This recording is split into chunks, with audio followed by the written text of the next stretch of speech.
for your patience today and having us today and all our witnesses. As I said in the beginning, this hearing is just the tip of the iceberg.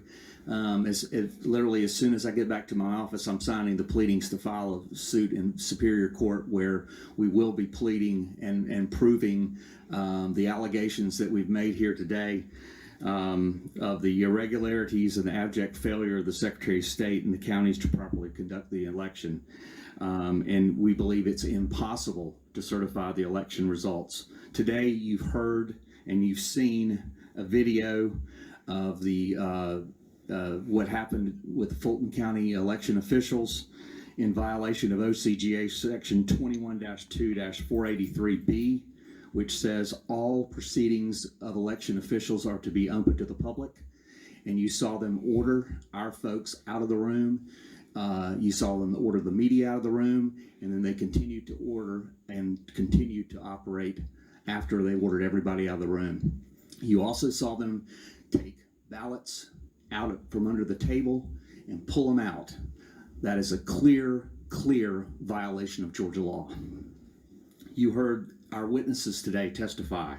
You heard Scott Walter talk about money flowing into 44 counties out of 159 that was allegedly for COVID, that clearly was not used for COVID. You heard Grace Lemon, a wonderful young lady from the University of Georgia who did her civic duty and tried to vote, and somebody took her constitutional right away and voted for somebody. And you heard, and I would please respect my time to speak. Thank you. You heard Mark Amick, who witnessed illegal activities by the election officials in both Fulton County and in DeKalb County, and he had disputed testimony of the Secretary of State of what did not happen that night in Fulton County, as well as our video evidence. You heard Susie Voiles, a 20-year veteran who's been a poll watcher. And I personally know Miss Voiles. She's a neighbor and a wonderful lady. She is about as conscientious a person as I've ever known to. And you heard in her sincerity in her voice of how hard she works and how sincere she is about getting things right. And not in a partisan way, but wanting to do things in a right way and in a transparent way. And she saw these pristine ballots that had no folds, that were all for Vice President Biden. You heard Dana Smith talk about with passion, even though it was a county that was carried by President Trump by a large margin. She talked about irregularities.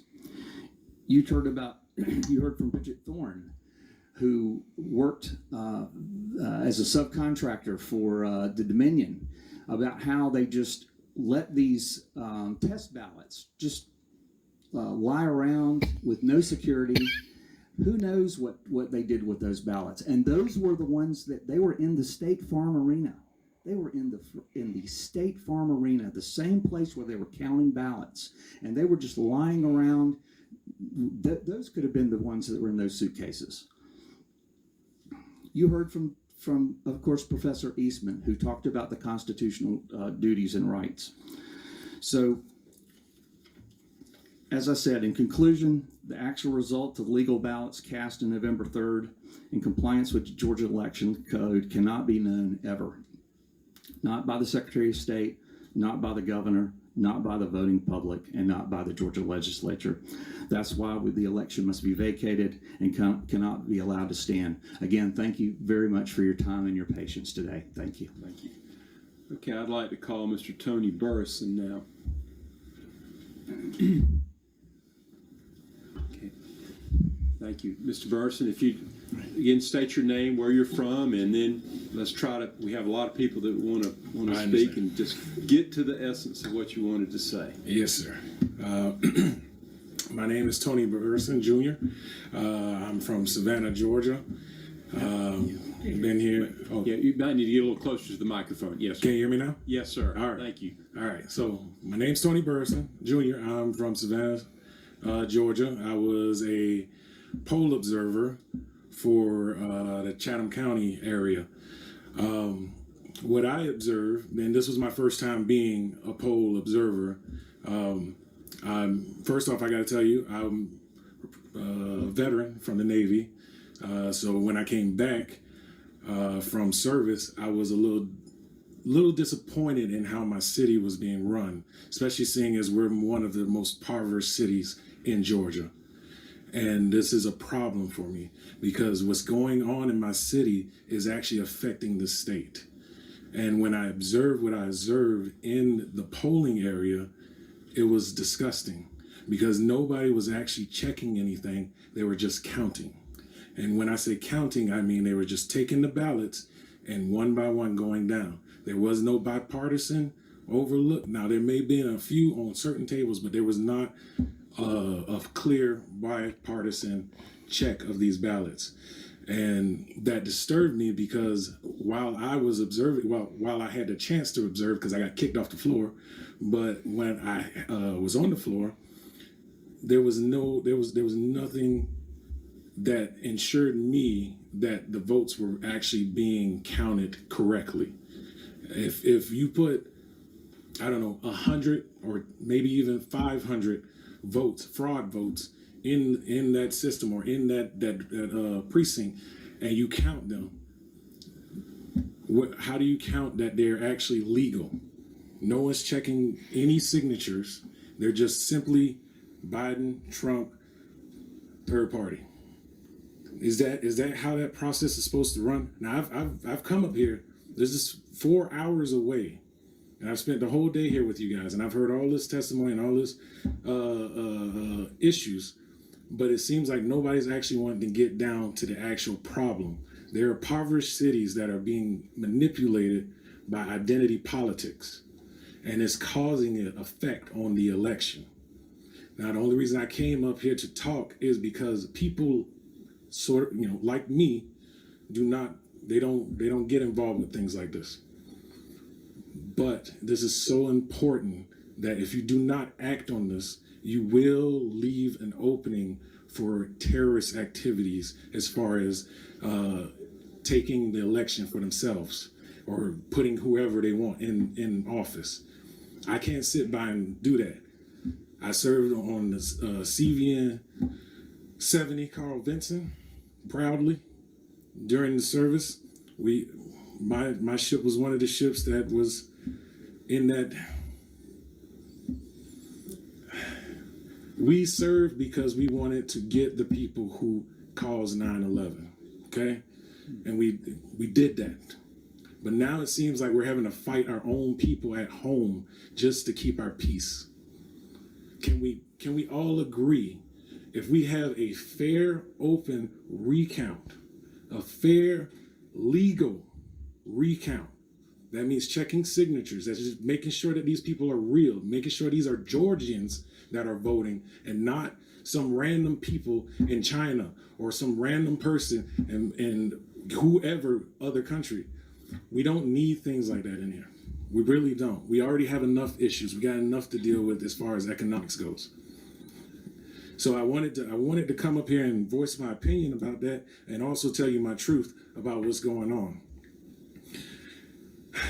And I wanted you guys to know that when I was poll watching, I got on the floor for roughly 15 minutes before they kicked me off. And the reason they kicked me out was because they said that certain poll workers had an issue with me walking around. Certain poll watchers didn't want me to be here. Now, they could say because of COVID. That's fine. You want to say that? That's fine. I'll tell you right now, I have that right there. I have lupus. I've been diagnosed with lupus through the VA, and this is hydrochloroquine. Thank you. It works. So to sit here and tell me that I cannot exercise my right with my medicine, where's my justice? Where's my right? Okay. Now, I don't know if you guys understand the process of what's going on. We have small businesses down in Savannah that are struggling. Some of them that have been open for years and upon decades and serve the community great. And they're having to close down because of a mayor who feels like COVID is the worst thing in the world. It's gonna kill us all. But if you check the mortality rate in Savannah, Georgia, where's the pandemic? Where is it? There's a lot of people who love the fear monger to get what they want.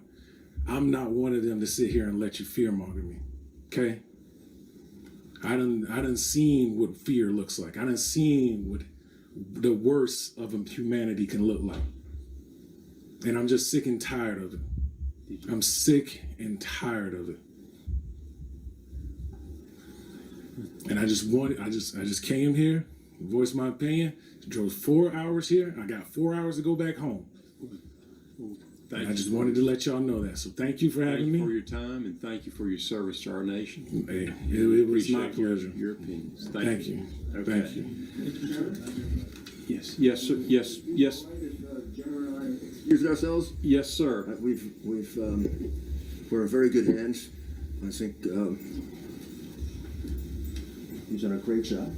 Absolutely great job. I would just say, first of all, as I said to the two representatives there, this is probably the most courteous hearing that Jenna and I have been at in the last week, and the most courteous treatment of this subject that we've seen. And I think that's a credit to the minority in obviously feeling very emotional and very strongly about this, as we do, and conducting it with tough questions, but very, very professional questions. I congratulate you. And I congratulate you, Mr. Chairman, for running such a good hearing. Thank you. I just leave you with what the professor said. This is a terrible, terrible constitutional crisis we're in. You're not the only state affected this way. There are some with more evidence of fraud than you have. There are some with less. But from what I heard today, if you had hearings and made findings of fact, there's overwhelming proof of fraud. It depends on you, and it depends on your determination of credibility. You look at the ridiculous rejection rate. In 2016, you had 199,000 votes, mail-in votes, 6.4% rejection rate. 2020, you had 1,320,000, and you had no rejection, none, 0.2%. I mean, that can't be possible, except if the testimony those witnesses gave is true, that they weren't allowing Republicans to do their duty, and that constitutes fraud. You're putting ballots in that easily could be tampered with. You have 123,725 statistically invalid votes, according to Professor Ramsted's analysis. You have 96,600 votes that were mailed in, that were cast, put in the ballot box. 96,660 votes that you voted, for which there's no response, none, zero. It doesn't attach to anything. When you look at that rejection rate, and when you look at what you saw on the video, which to me was a smoking gun, powerful smoking gun, well, I don't have to be a genius to figure out what happened. And I don't have to be a genius to figure out that those votes are not legitimate votes. You don't put legitimate votes under a table. No. Wait until you throw the opposition out, and in the middle of the night count them. We would have to be fools to think that. So no need to push it any further, but there's more than ample evidence to conclude that this election was a sham. It was an embarrassment to the citizens of your state, and it's not the only one.